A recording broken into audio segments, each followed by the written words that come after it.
अस्सलाम वालेकुम 10th class. आज हम यूनिट नंबर 2 की एक्सरसाइज 2.1 जो कि आपकी टेक्स्ट बुक के पेज नंबर 22 पर है, उसका क्वेश्चन नंबर 5 सॉल्व करने जा रहे हैं। क्वेश्चन नंबर 5 देखिए, वो कहता है कि show that the equation this has equal root if c square is equal to this. अब पिछले क्वेश्चन और इस क्वेश्चन में फ़र्क ये है कि वहाँ आपको जो है ना डिस्क ज़ीरो दी हुई होती थी, यानी वो कह रहा होता था कि रूट्स इक्वल हैं। यानी पिछले क्वेश्चन में उसने डिस्क आपको ज़ीरो दी क्योंकि रूट्स इक्वल उसने कहा। अब हमने प्रूव करना है कि रूट्स इक्वल हैं, यानी डिस्क को ज़ीरो के इक्वल लाना है। और उसने हमें जो वैल्यू दी है कि हम अपने क्वेश्चन में आसानी के लिए C square is equal to this put कर सकते हैं ताकि हम डिस्क को ज़ीरो प्रूव कर सकें, ताकि रूट्स क्या हों, इक्वल प्रूव हों। तो चलें जी स्टार्ट करते हैं। क्वेश्चन हमारे पास जो है उसको, ये जो गिवन इक्वेशन है इसको हमें स्टैंडर्ड फॉर्म में लाना पड़ेगा। ये स्टैंडर्ड फॉर्म में नहीं है। आप ऐसा करिए कि ये mx प्लस सी होल स्क्वायर को ओपन करिए, ठीक है।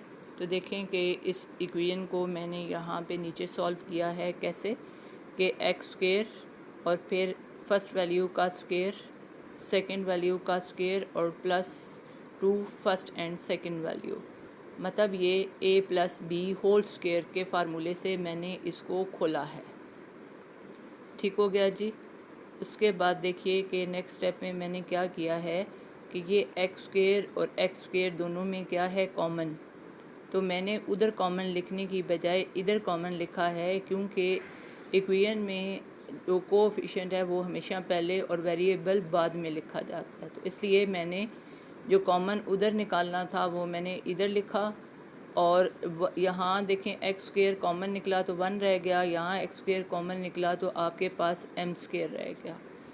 उसके बाद देखें कि 2mcx वो मैंने लिखा, यानी कि एक्स स्क्वायर के बाद एक्स की बारी आती है। और उसके बाद हमारे पास दो कांस्टेंट हैं, एक सी स्क्वायर और एक उधर ए स्क्वायर था, उसको हम इधर ले आए हैं ताकि ये पूरा कांस्टेंट एक जगह पे हो सके।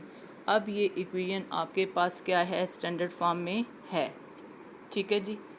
अब आपने क्या करना है कि कंपेयर करना है क्वाड्रेटिक स्टैंडर्ड इक्वेशन से, कैसे कि दिस इज़ इक्वल टू ए और 2mc आपके पास क्या हो जाएगा, b, और कांस्टेंट आपके पास सी स्क्वायर माइनस ए स्क्वायर आ जाएगा। ठीक हो गया।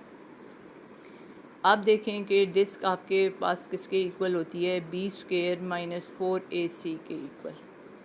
b की जगह हमने क्या पुट किया, 2mc पुट किया माइनस 4। ए की जगह हमने क्या पुट किया, 1 प्लस एम स्क्वायर।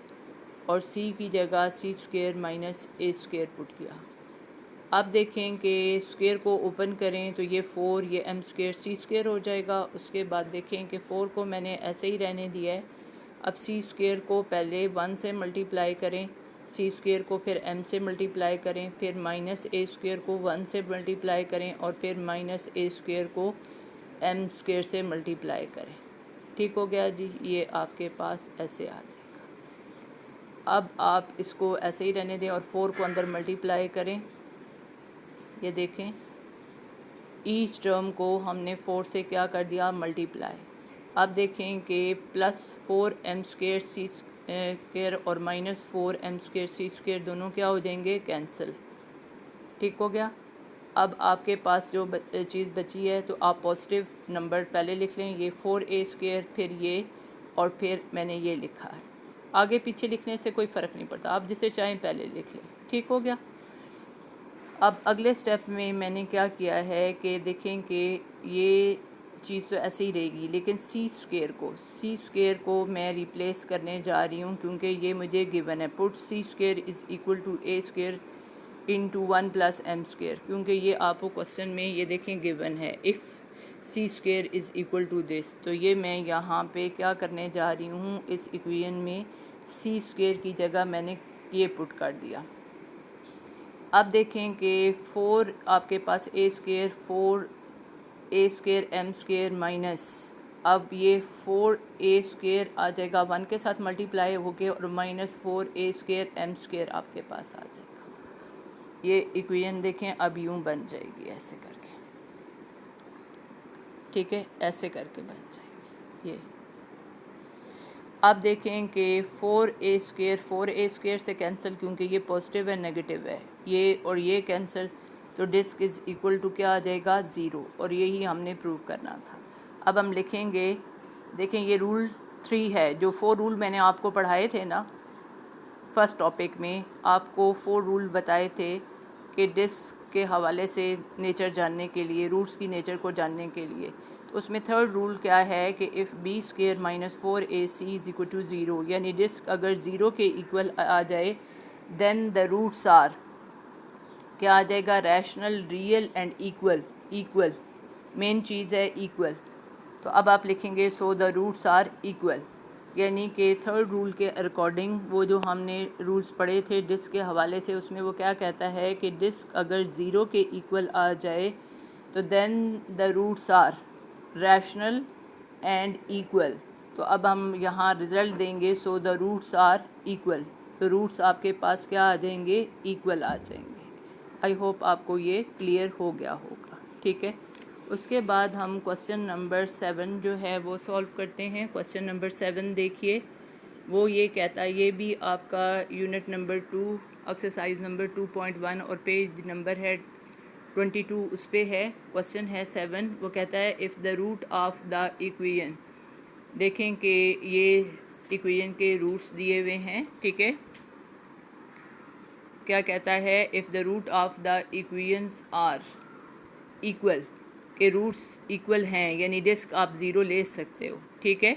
यानी वो पहले से ही कह रहा है कि रूट्स, वहाँ पिछले क्वेश्चन में हमने प्रूव करना था कि रूट्स इक्वल हैं, यहाँ पे ऑलरेडी इक्वल हैं, यानी डिस्क इक्वल टू 0 है। हमने प्रूव करना है a इज़ इक्वल टू 0 और फिर आपने a³ + b³ + c³ is equal to this. तो अब देखें जो गिवन इक्वेशन है उसको हम स्टैंडर्ड फॉर्म के साथ कंपेयर करते हैं। a is equal to this, b is equal to this and c is equal to this. अब देखें कि डिस जो है वो आपके पास इसके इक्वल है, यानी b² - 4ac। As the roots are equal, roots equal हैं तो डिस किसके इक्वल हुई 0, तो ये आपके पास एक्सप्रेशन किसके इक्वल हो गया, 0 के इक्वल हो गया। अब b की जगह हमने ये पुट किया, देखें b आपके पास ये है, फिर -4a की जगह आपने ये पुट किया और c की जगह आपने ये पुट किया, ठीक हो गया। अब आप देखें कि स्क्वायर की वजह से ये आपके पास क्या आ जाएगा, 4 आ जाएगा, ठीक है, और नेगेटिव साइन पॉजिटिव हो जाएगा।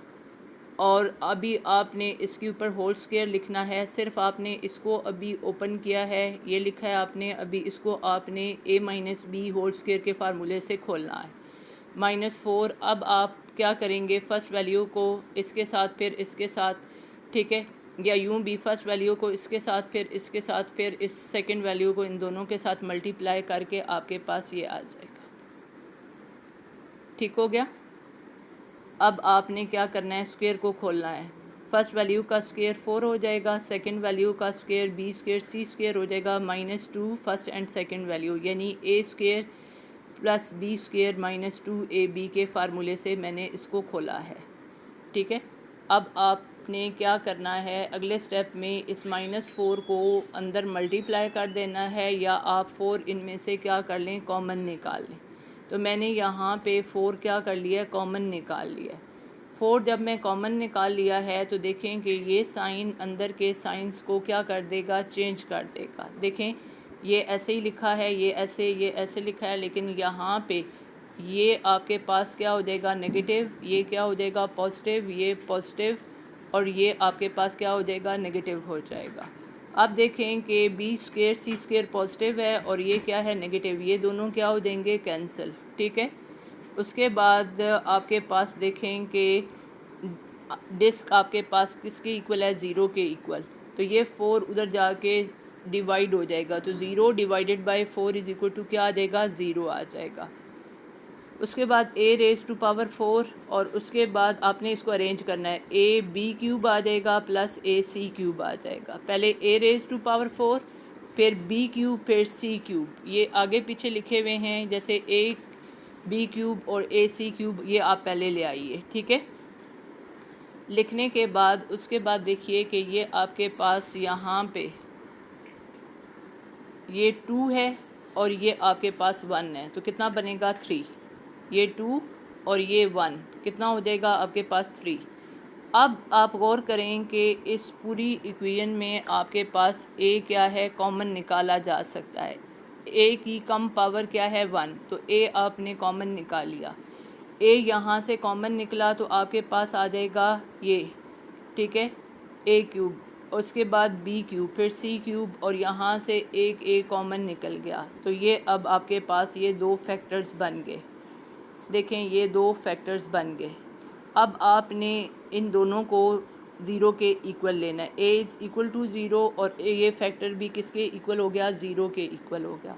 तो पहली चीज़ तो आपके पास आ गई। दूसरी चीज़ के लिए आप क्या लिखेंगे, ये आपके पास -3abc है, तो उधर जाके क्या हो जाएगा +3abc, और यही हमने प्रूव करना था। क्वेश्चन देखिए, वो कह रहा है कि रूट्स अगर इक्वल हों तो आप प्रूव करें, देन का मतलब है तब प्रूव करें कि a इज़ इक्वल टू 0 और a cube plus b cube plus c cube is equal to 3abc।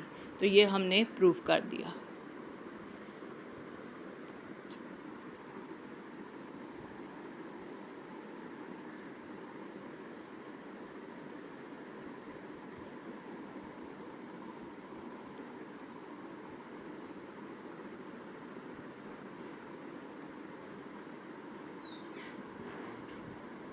ये अब आपको समझ